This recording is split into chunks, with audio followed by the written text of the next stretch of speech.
welcome to another edition of Safepedia Safety Talks. We're doing a special edition where we're teaming up with the 1% Safer Foundation to share with you some of their speakers that they're going to be having at their Live and Direct conference, April the 28th, 2021. Now, if you haven't already, please go navigate to the 1% Safer conference site. You can find the link below and register and join us at the conference so you can hear more from our speakers. We have a great show lined up for you today. Joining us is Dr. Theo Compernelle, who is a neuropsychiatrist in the Brussels area, Dr. Ralf Franke, who is the head of environmental protection, health management, and safety of Siemens, and Kathy Seabrook, who is the CEO for Global Solutions, Inc. Now let's dive into the discussion. So thank you very much for joining me today. This is an amazing opportunity to chat with you all. And I wanted to kind of kick it off with asking you about what projects do you have on the go right now? So I'll throw it to you first, Kathy. Well, thank you. And thanks for having me here today. What am I up to these days? Well, people know me as a futurist. I'm very optimistic, and I'm usually at the head of the curve, whether it was with globalization, management systems, or now the world of sustainability, environmental, social, and governance, investing, human capital, thinking about our workers. So I work across industry sectors. So I'm an educator, a part of the national faculty for the American Society of Safety Professionals on the topic of global EH&S management.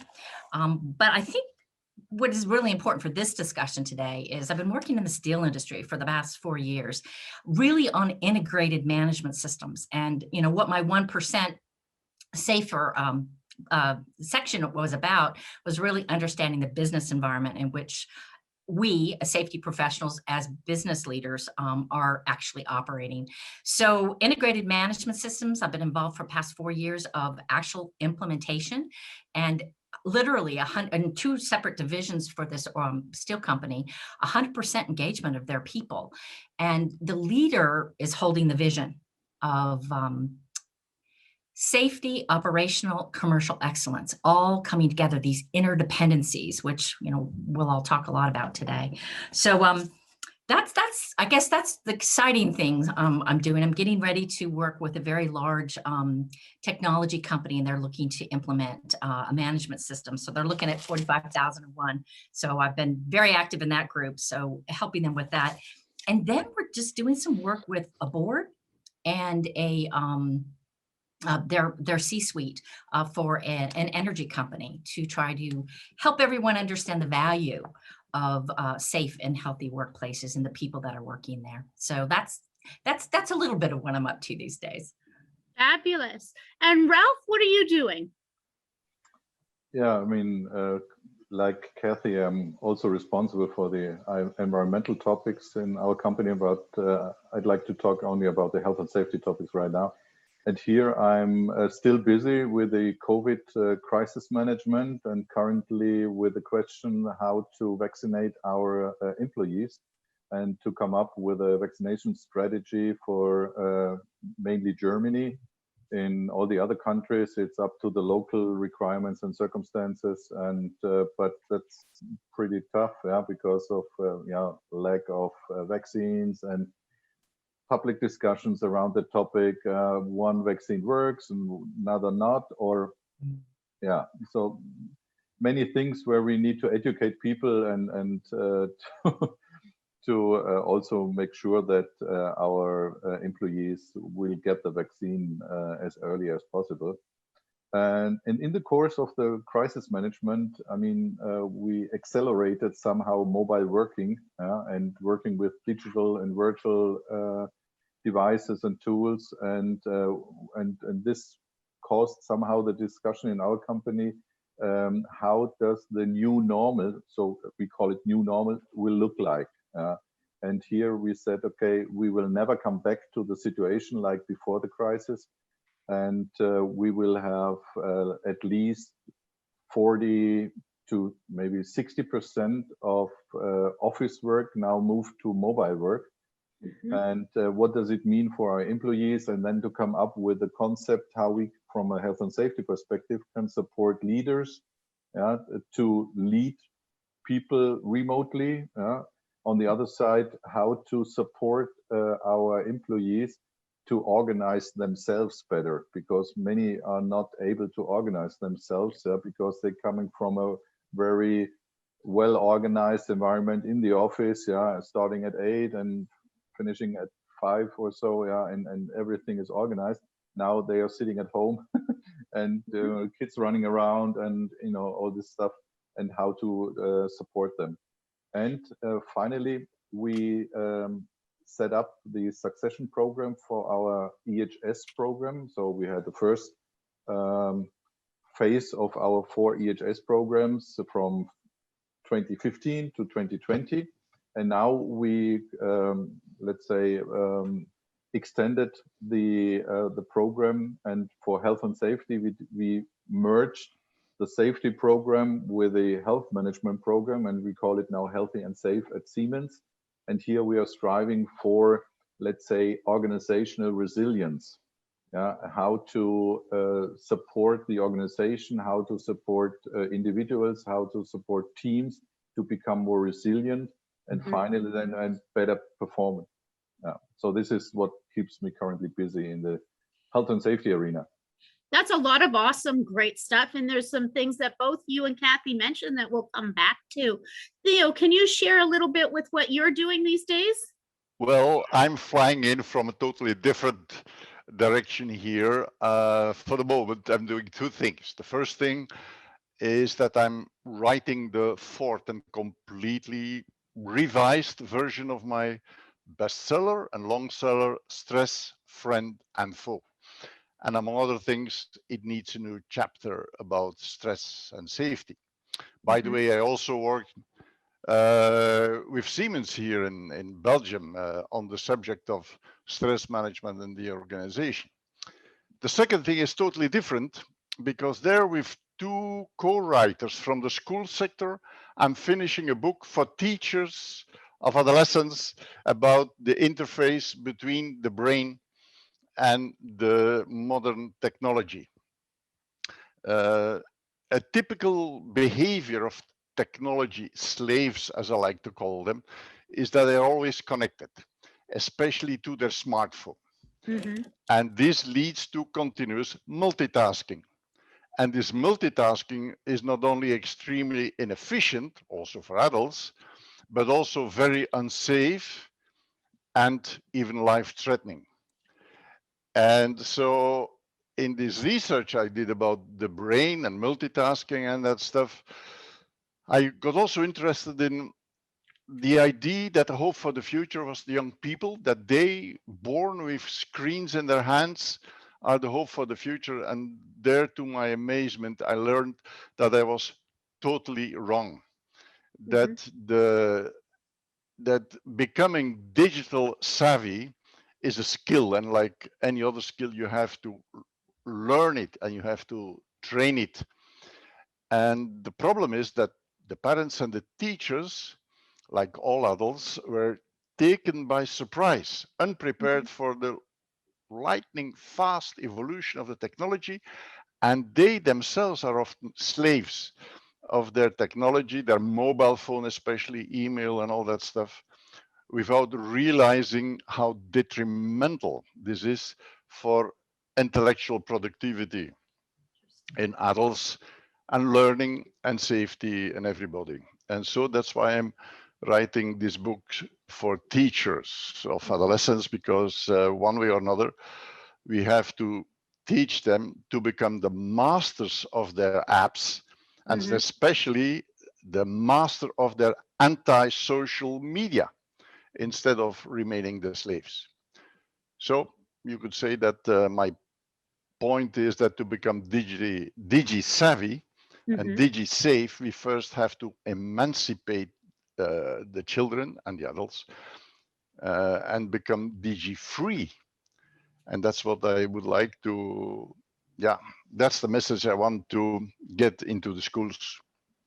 Become digi-free. Yeah.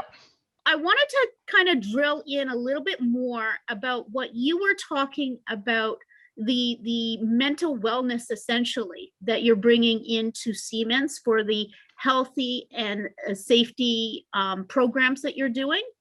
That kind of ties in to everything that Theo was talking about looking at getting digi-free for the next generation. And it's also driving into what Kathy, you were talking about the seniors holding the vision. I'm seeing like a thread going through here that our generation, we kind of want to change the tides. As you were saying, never return to what we had before. And so I wanted to open it up with you guys and see, because you guys are visionaries. You're always looking in the future. So what, Kathy, why don't you kind of kick it off as to what you're seeing for the future? By the way, Theo, it's delightful to meet you. I totally agree, and I'm hoping you're publishing in English as well. So although I'm not a teacher, I want to read your book. Well, you can read Brain Chains. It's called Brain Chains. And that's the one that's already published. And yeah, that's published. You can just go to Amazon and you can find it. Awesome. Well, I will do that. And really what, for me, how I see this confluence of what's going on in the business world, with governments, with investors, with companies, and Siemens is one of them, frankly, forward-thinking companies that are actually really understand the value of people and the value of the environment, in addition to just the financials. And so this confluence in sustainability or environmental governance, environmental, social, and governance investing is really kind of coming to the forefront. I'll go later in depth, more in depth with some of the specifics that are going on, but I think this is where the thread is happening. So I was part of the project working group for the Global Reporting Initiative. It's their OSH standard, OSH 403 standard. And there were 15 of us that came together across multi-stakeholder engagement to come up with what the metrics should be, what should be required in sustainability reporting. And a lot of things, but the one thread kind of tying us together here is the health side. And COVID has just blown this completely open, as Ralf had talked about, right? I mean, this is what most heads of safety and health for global companies, and even small, medium-sized companies, even the micro companies, they're all dealing with COVID. It's cuts across industry sector, cuts across size and nature of companies and operations. So the other piece of this puzzle is this real focus now on management systems. Now, most global companies have a risk-based approach to managing their safety and health risk, but that's not across the board. The United States in particular, we have been the last to come to this risk-based approach. And ISO standards, whether you like them or not, certification or not, they've really moved this forward in safety and health, because there's now a formal consensus standard in ISO 45001. And so the piece that brings us all together in this discussion, Tamara, is health and mental health in particular. Yeah. So, and Kathy, when Ralf was talking, Ralf, maybe you can pick this up, is one of the things that kind of hit me is, how are you checking in that you're being successful? Because I see a lot of companies talk about wellness, but they're not hitting that mark. Yeah, I mean, first of all, we are not talking about wellness, because in the European context, it's massage and, you know, physiotherapy and fungo and tango and these kind of things. I mean, it's on one hand very complicated and complex, and on the other hand also very easy. So if you create, let's say, good work and a good work environment, then you create a good safety culture, a good health management culture, a good quality culture, or whatever. That these are only symptoms of a let's say physiology, which is you know, I always compare, because I'm a medical doctor, yeah, and I compare always the things a little bit with medical thing, and safety performance. So like I don't want to call it performance, KPIs, like incidents or fatalities, which are required by sustainability reports, for instance. This is completely outdated, because this is just a symptom of a deeper lying disease. And the disease is how work is created, how work is designed, how people are interacting with each other. And therefore, we try to influence the interaction of people. And this is the easy part, because at the end of the day, you can offer gyms and exercise programs and heart circulation and psychology or whatever mental programs. At the end of the day, at work, it counts how people are dealing with each other and whether people, employees are, let's say, rewarded, recognized, and also leaders are taking care of the people, and how the interaction between the manager and the employee is somehow designed. And therefore, one main element of our healthy and safe program is to set up learning teams. Okay. You know, Yeah, couldn't agree more. Because when you say I got into this field because of my research on stress, which was stress in schools, and because of the attention it got in the media when it was published, I got the attention from the business world. And so, like Alice in Wonderland, I moved into this strange world, and I started doing similar things as I had been doing in my research, doing surveys about stress, relationship with absenteeism, and so on. And then I discovered that I only became efficient the moment I took a distance, got rid of all my scientific, medical hobby horses. And that I only became efficient doing this when I put myself in the skin of the managers. And that's the pivot, that's the basis of all those programs. And that's how I got involved in management development. But I absolutely agree with you. It's it's management development. Yeah, Theo, you're absolutely right. And my hypothesis is there is no perfect leadership style out there. It's always, let's say, a kind of commitment or commitment between the team and the manager, how they want to be led. That could be authority kind of style, like a dictator or whatever, or it could be also more team style leader.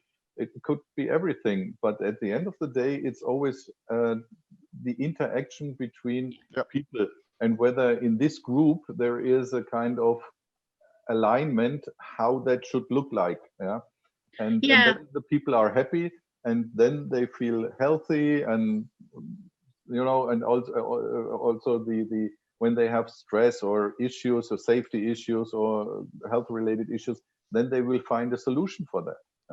And then you don't need a program for that. And Ralf, I wanted to kind of build on what the both of you are bringing out. I have a social work background, and it's very refreshing to finally hear in health and safety talking about group dynamics, essentially. Because in group dynamics, there is a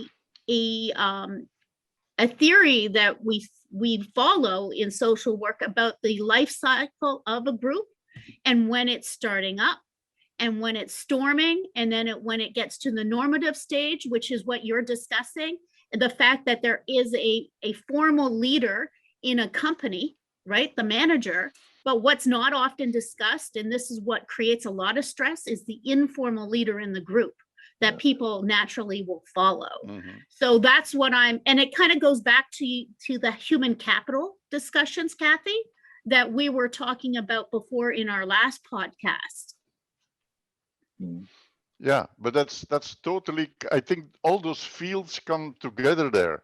That's also how I moved also from leadership to teamship. And so now I'm rarely working except in training and so on with managers, but when in companies, I prefer to work with executive teams because the impact on the executives themselves and on the organization is much bigger. Mhm. Exactly. So, sorry. No, go ahead. No, Kathy, ladies first. Thank you. I just think the thread here is people, right? And Ralf, one of the things that I really like about what you said, and I'm a big learning team person. I am all about engagement, empowerment, and the other layer to that is culture. So, and Siemens is global, right?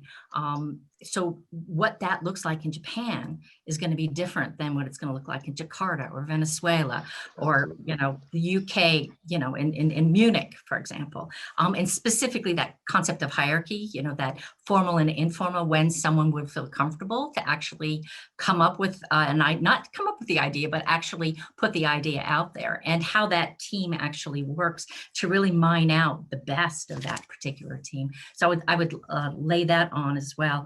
And, this concept of human capital, to me, it's about people. And, we're all people on this call, and we all interact differently. We think differently. We're very diverse, medical background, professor, and my background, really, I'm a corporate, I'm a business person. And I look at things really big picture. And sometimes my safety and health colleagues just think I'm crazy. But I really am a safety and health professional, I promise. But I really take a step backward. I don't know if we have any hockey fans. Tamara, you might be a hockey fan, but there's a very famous hockey player, Wayne Gretzky. He's the all-time high, in terms of goals scored. And so when he was asked, why? What did you do? What's your strategy? His comment was, well, I don't skate to where the puck is. I skate where I think the puck is going to be. And that's my philosophy. It's been my philosophy since I started. So it's like, for us safety professionals, and this, I think we're our own worst enemy, aside from the people on this call, our own worst enemy in terms of, we tend to get very siloed.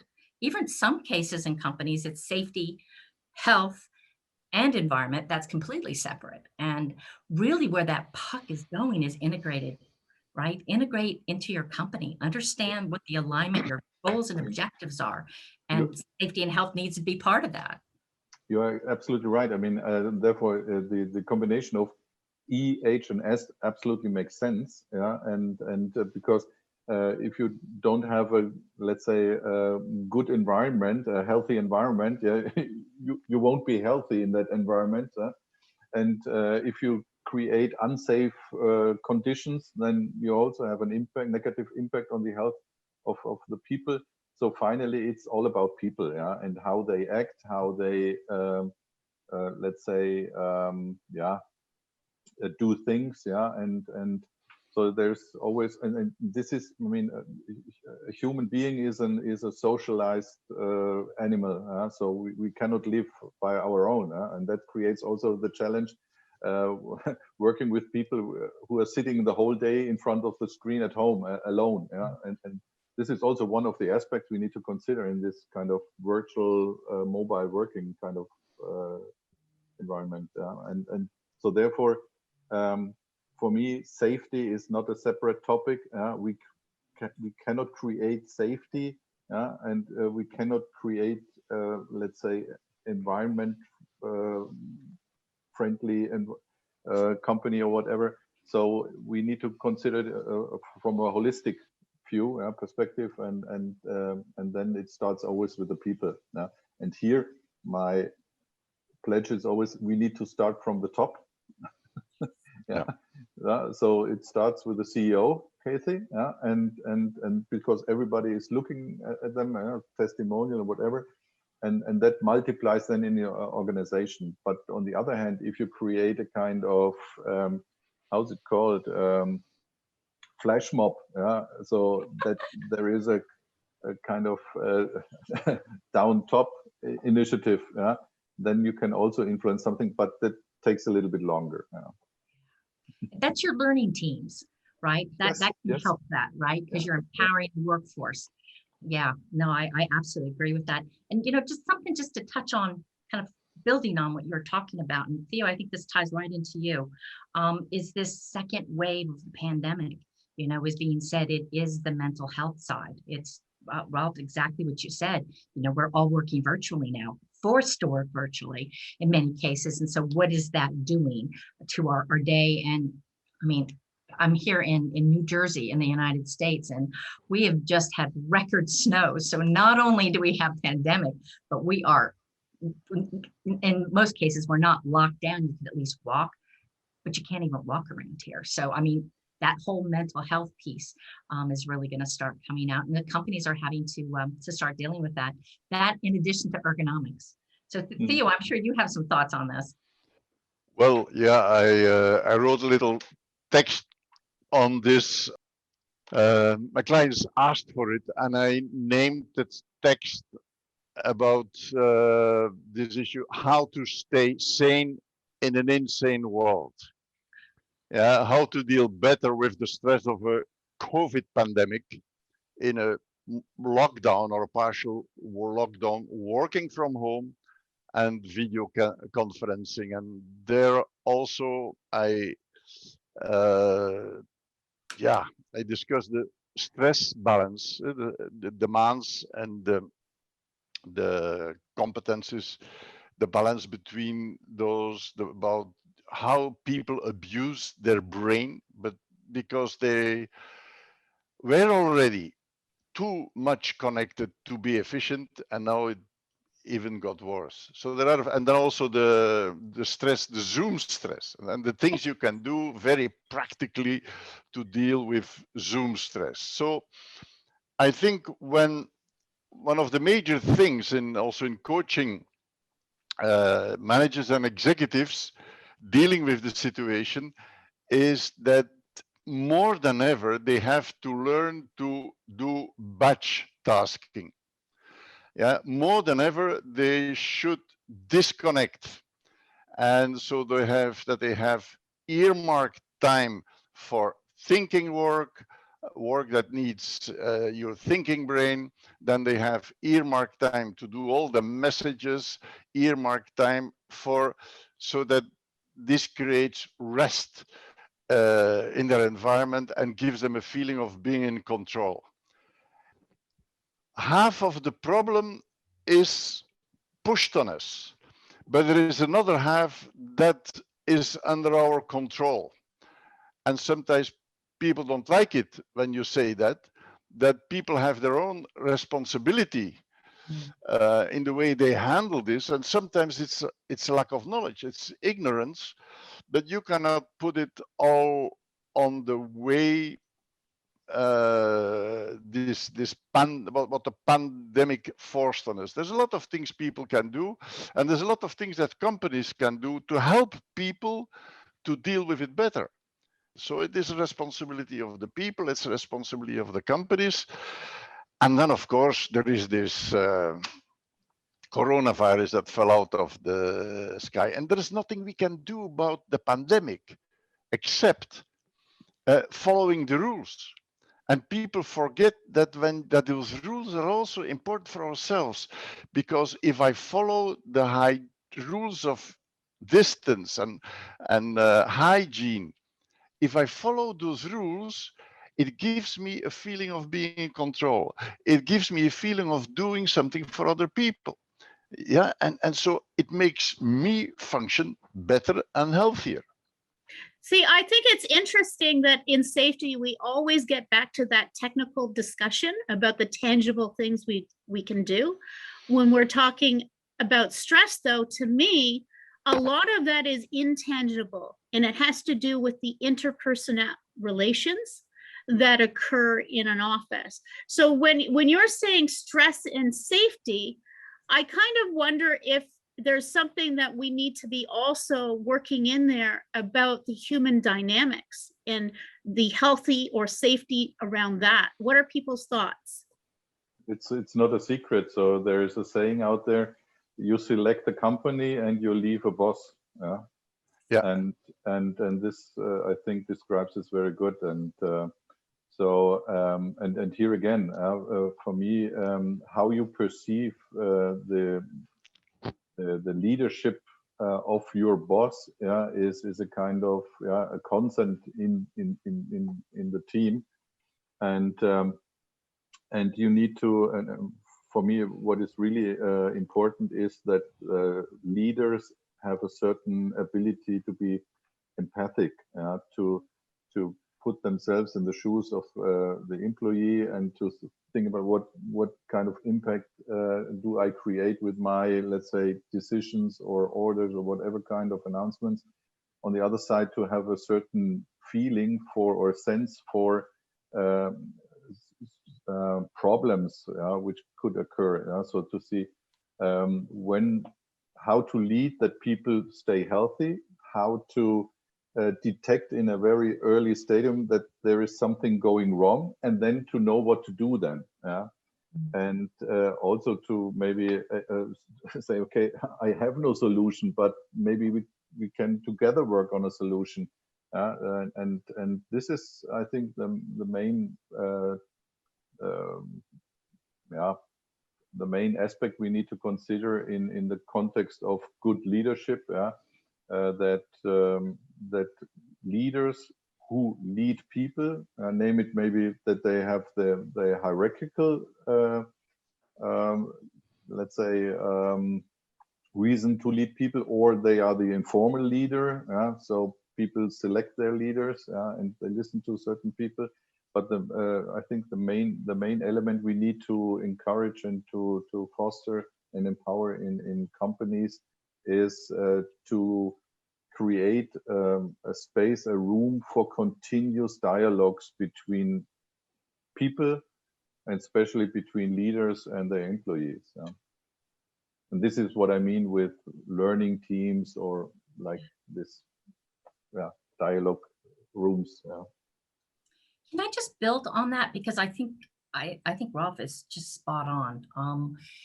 In any kind of initiative that's implemented in a company, you might have the CEO, the whole C-suite that has said yes, and let's talk about safety and health. So we have an initiative on mental health, for example, or just total worker health, and it's being implemented. What happens is it's that level that Ralf was talking about, where you have, the actual worker that's closest to the hazard, the person actually doing the work or providing the service, and their immediate supervisor. And this kind of ties us all back together with the boss. It's all about the culture of the company. So you have to have a certain culture within the company that says that we want to learn from incidents that have happened. We want to learn from our competitors. We want to learn and we want to benchmark. We want to develop these learning teams. And it is that learning culture versus that blame kind of culture.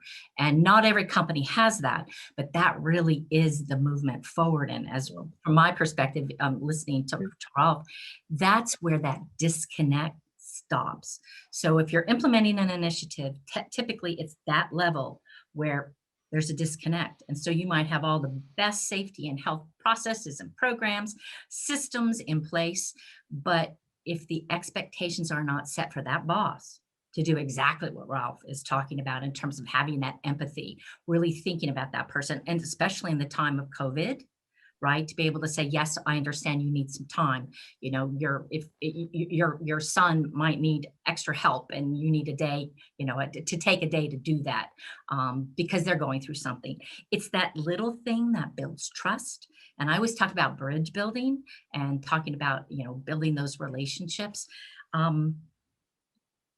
That particular supervisor also has a boss, and that boss has a boss, right? And that is what creates that hierarchy and what creates that culture. Whether it's a small company, right, an SME, or whether it's a large multinational company like Siemens, that disconnect at that level is going to determine whether or not that initiative, and a learning team, for example, initiative is actually going to work.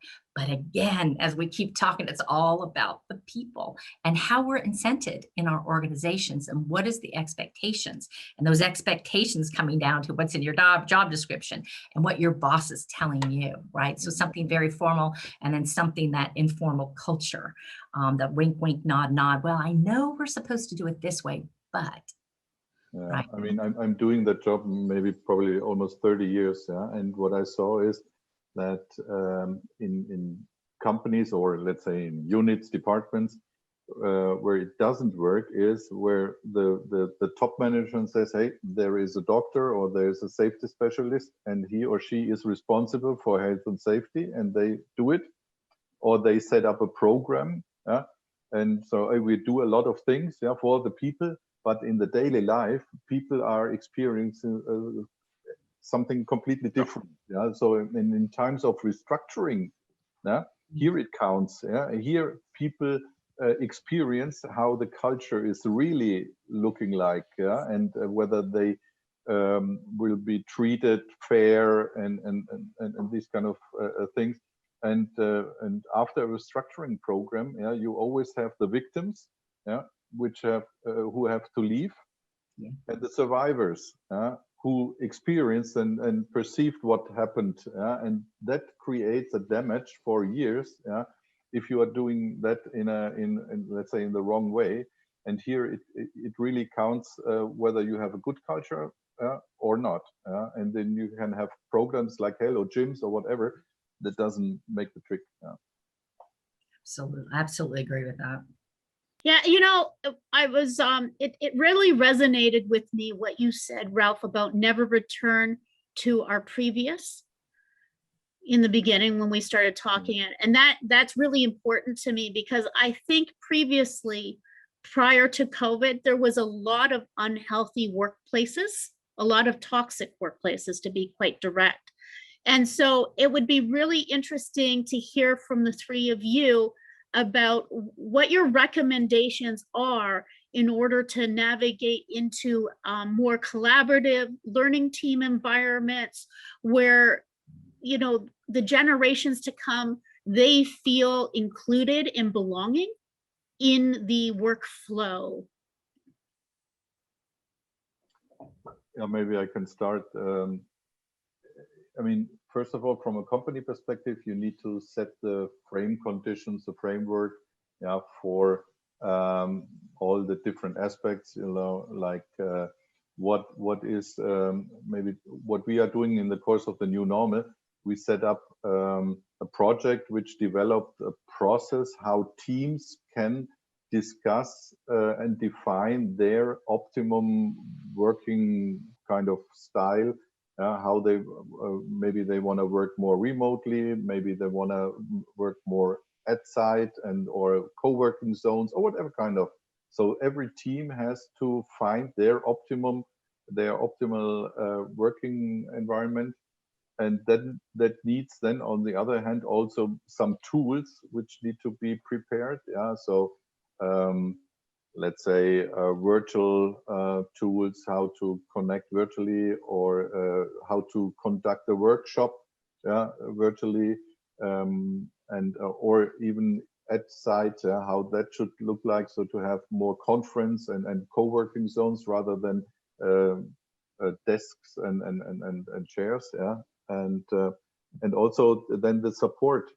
So we have employee assistance programs in place, where people can get some support from, and all that orchestrates the, let's say, optimization of work in the future.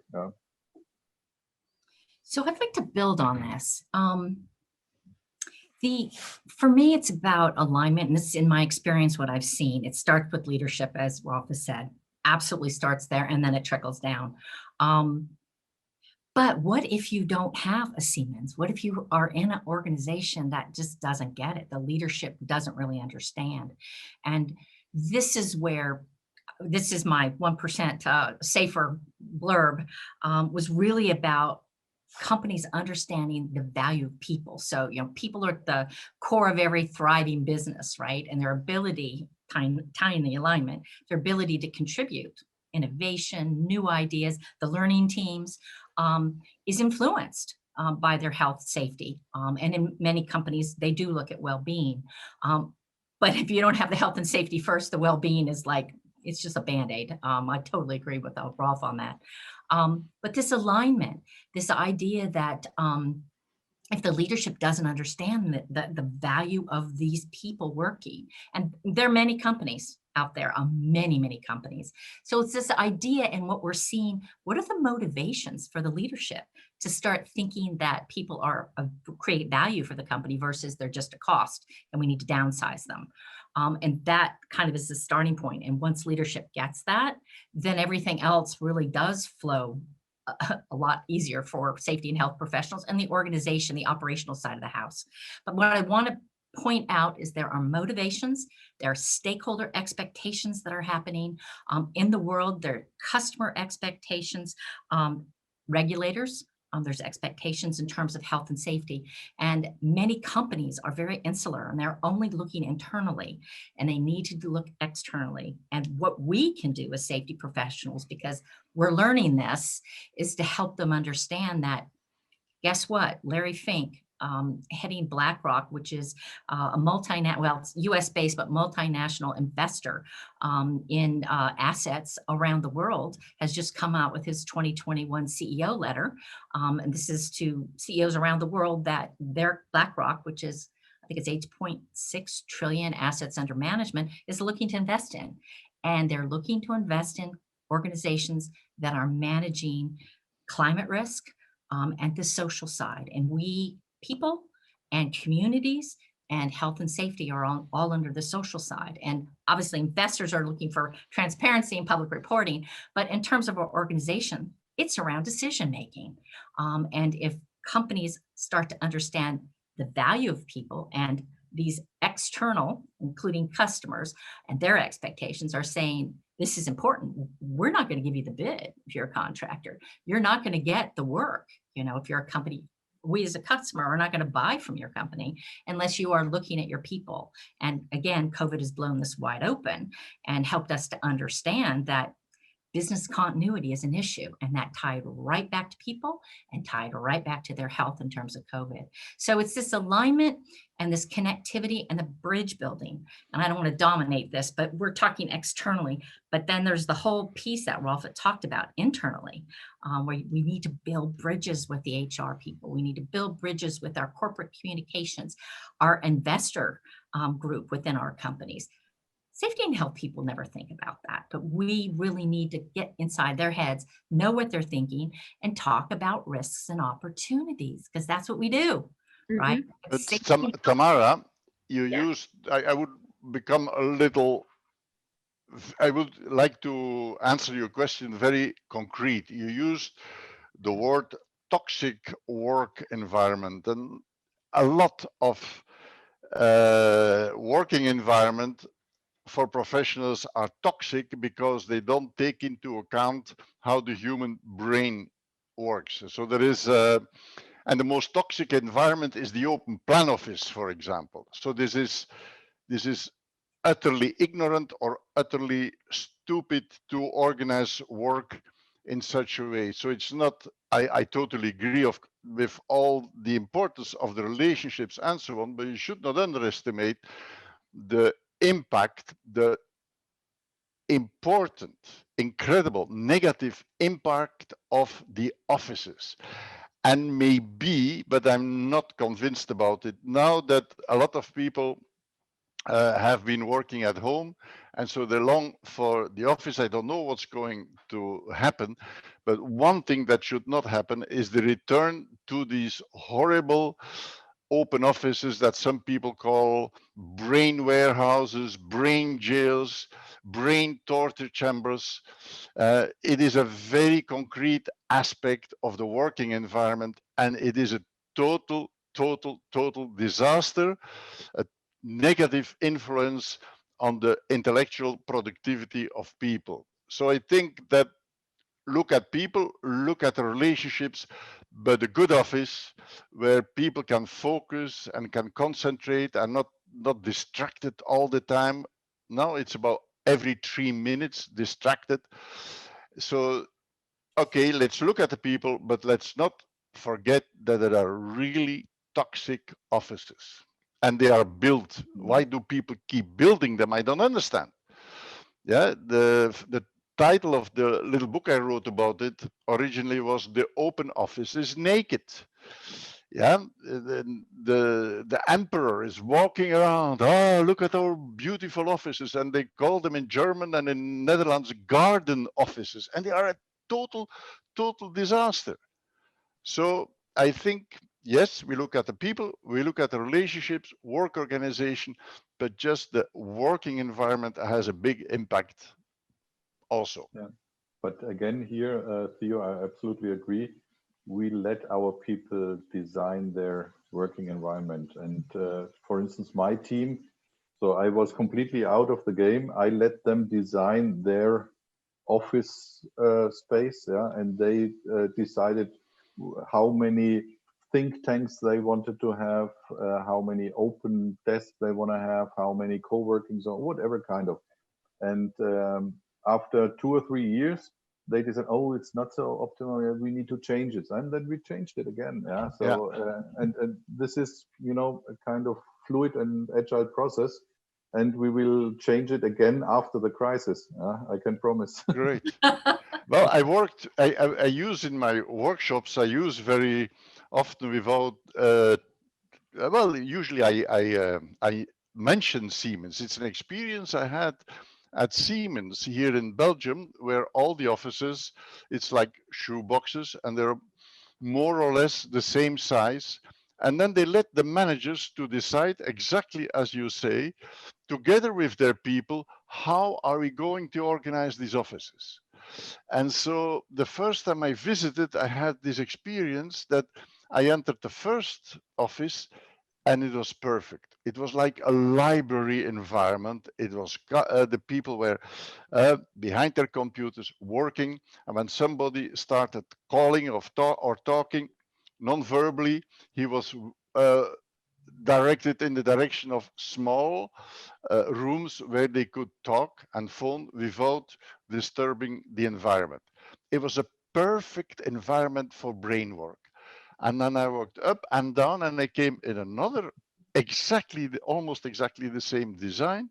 I entered the office and there were people sitting on the desk looking at the computer at very difficult technical problems, discussing with each other. One was on the phone, and then there was somebody sitting at his computer and he was so tense and then looking at the others, feeling really disturbed. I sat next to him and I said, "Hey, what's going on? I have the intention that you don't like it when they're making all this noise." I said, "Yes, how can I work?" And I was looking at his computer, extremely complicated. It's impossible to work here to be concentrated. And then I said, "But why don't you go to one of those other rooms?" Oh, he said, "Well, in our team, we don't do things like that." So the culture Katie talked about, here you had a subculture. In one environment, I think it was risk management or something, they had rules of engagement that created a perfect working environment to do brain work. And in the other environment, the rules of engagement were we are together and they were distracting and disturbing each other. And if you looked at the design, the layout of these offices, it was almost the same. So it is the environment, and then, as you said, the way people use this environment. We are diverse. Mhm. Well, this has been a great conversation. We are up to our last few minutes. So I wanted to just see if you had any last thoughts or recommendations to our listeners. So I'll jump first, very briefly. Know the business environment in which you're operating. Get to know and build bridges internally and externally. Understand what your competitors are doing. Do some benchmarking, if you will, and be connected internally with the leadership of your organization, and specifically operational expectations. So you can have operational safety as well as commercial excellence, if you will, as the goal, and it's integrated into the business. Or maybe from my side, more practical, be the coach of the managers and not the policeman, and then set up ecosystems where you collaborate and with others for you know, supporting you. So it's not only a task for the health and safety department, it's more working in an ecosystem together with HR, with IT, with the strategy department, real estate, and whatever. So that makes sense.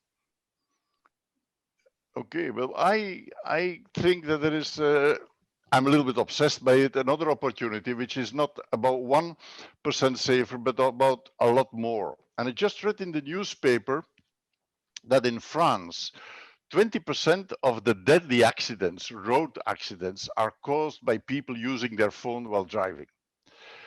And that means that 600 people died and 6,000 were wounded due to phone abuse while driving. So, and then this made me think about something Shell did in 2005, and they completely forbid the use of a phone while driving. And in a few years, they had 57% less accidents. 57%. That's a totally different ball game compared to the 1%. So imagine that all organizations, public and private, would do this. And then imagine everybody would stop using a phone while driving.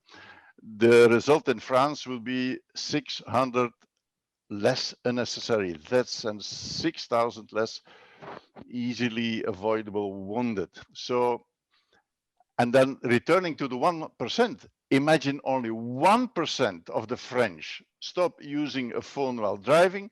It would result in 6 less deaths and 60 less people wounded or mutilated for life. Still interesting.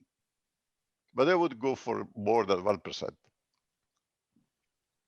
No, that's an important discussion that I was having actually with Candy Leitner, who was the woman who headed up MAD here in the United States. And she is exactly on that topic right now, Theo, about texting and driving. You know, so Okay. it's a global issue. Yeah, but it's not just texting. Texting, the risk increases the risk of an accident 23 times. But if you use your phone, even hands-free, because it has nothing to do with hands, and even voice command, it is 7 to 8 times higher. And in the organizations, truck drivers, forklift drivers. Yeah. And then the forklifts have their own screens. So the people are forced to multitask while they are driving this extremely dangerous machine. That's what I was thinking. It goes back to that multitasking conversation that we were having earlier. Yeah, absolutely. So it impacts everywhere. We just have to stop doing it. Do those blocks. Well, this has been a great conversation. Kathy, did you have one more thought? No, thank you so much for bringing us together. This is awesome. I can't wait for the conference. It's going to be an awesome conference. And thank you all for joining us in the conference and sharing your knowledge even more. So that's coming up. It's called Live and Direct, and that's going to be April the 28th, 2021. So thank you so much, everybody, for joining me today. This has been awesome. Thank you for organizing this. Bye-bye. So stay nice healthy. to meet you, gentlemen. Thanks, Tamara. Thank you. Yeah. Bye, Tamara.